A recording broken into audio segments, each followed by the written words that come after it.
এই তো কাঠকচু, সাদা কাঠকচু আজকে এমনভাবে রান্না করব যেন মুখ না চুলকায়। তো আপনারা দেখতে থাকেন যে কাঠকচু আর চিংড়ি মাছ দিয়ে কীভাবে রান্না করি।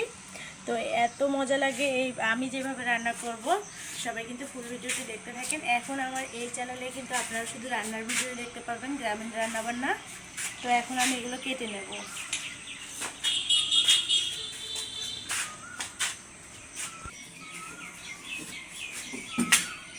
এই দেখেন কাঠকচুগুলো সাদা। অনেকেই কিন্তু কাঠকচু খেতে চান না। তো কাঠকচু এমনভাবে রান্না করবেন যেন পরিবারের সবাই একেবারে চেটে পুটে খায়। তো সেভাবে রান্না করবেন। আমি এখানে এই যে কাঠকচুগুলো ছিঁড়ে নিচ্ছি।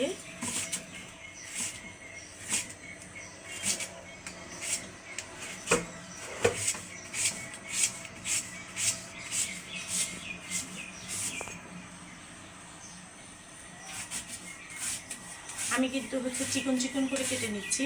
এটা অনেকভাবে মানে কাটা যায়। তো আমি চিকন করে কেটে রান্না করবো।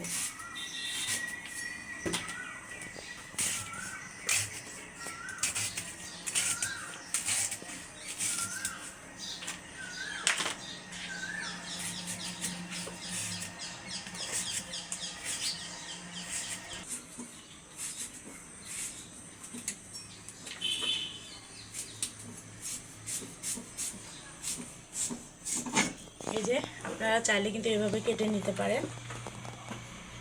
একদম এই রান্নাটা কিন্তু মাছ মাংসকে হার মানাবে।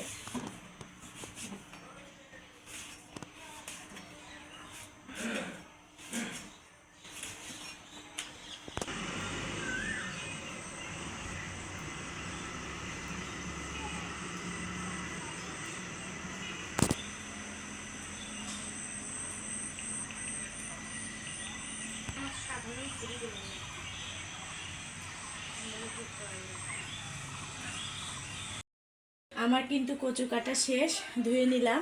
তো এখন আমি কি কি দেব, ওই যে বললাম না যে এমন একটা জিনিস দেব যাতে কচুর যেন দ্বিগুণ স্বাদ হয় বা মুখ নেয় না।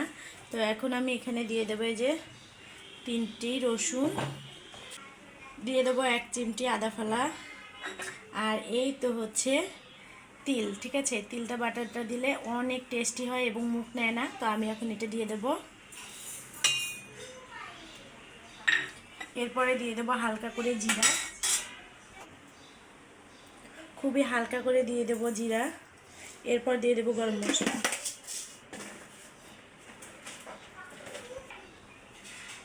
এখানে 4টা সাদা এলাচ, 1টা কালো এলাচ দিয়ে দিলাম। দিয়ে এখন ব্লেন্ডার করে নেব। আপনারা চাইলে বাটনাতেও বেটে করতে পারেন, আবার শিলপাটায় বাটতে পারেন।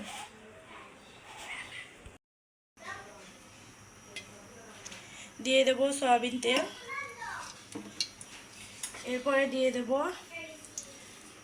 পেঁয়াজ। এরপরে দিয়ে দেবো কাঁচামরিচ। এগুলো এখন আমি একটু লাল লাল করে ভেজে নেব।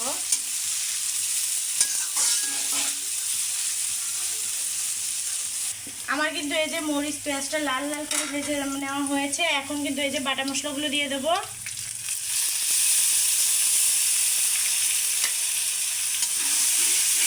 আমি কি কি বাটা মশলা দিয়েছি আপনারা তো দেখেছেন। কাঠকচুর দ্বিগুণ স্বাদ বাড়াবে এভাবে রান্না করলে। এখন দিয়ে দেবো হলুদের গুঁড়া। এরপর দিয়ে দেবো স্বাদ মতো লবণ।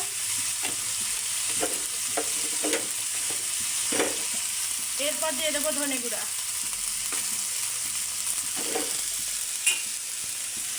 দিয়ে মশলাটা কিন্তু খুব ভালো করে আগে কষিয়ে নেব।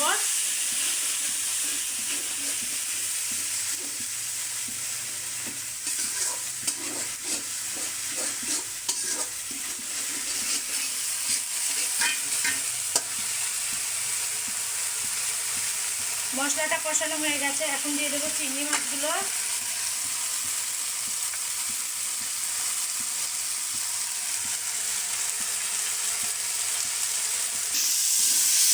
এখন কিন্তু চিংড়ি মাছগুলো একটু কষিয়ে নেব।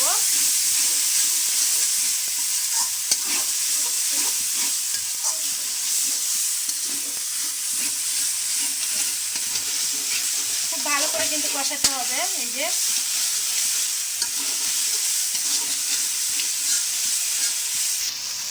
আমার কিন্তু চিংড়ি মাছটা কষানো হয়ে গেছে, উপর দিয়ে তেল ছেড়ে দিয়েছে। এখন কচুগুলো দিয়ে দেবো।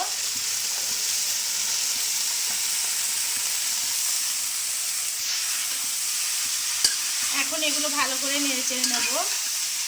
যারা কাঠকচু খেতে পারেন না বা চান না, তারা কিন্তু একবার বাড়িতে হলে আমার মতো করে এভাবে রান্না করে দেখবেন, বেশ মজার এবং টেস্টি হয়। ঠিক আছে আপুরা ভাইয়ারা, অনেক ভাইয়ারাই কিন্তু অনেক সময় রান্নাবান্না করেন। আমার এই রান্নার ভিডিও চ্যানেলটি যদি আপনাদের কাছে ভালো লেগে থাকে তাহলে অবশ্যই লাইক কমেন্ট শেয়ার করে পাশে থাকবেন। চ্যানেলটিকে সাবস্ক্রাইব করতে একদমই ভুলবেন না।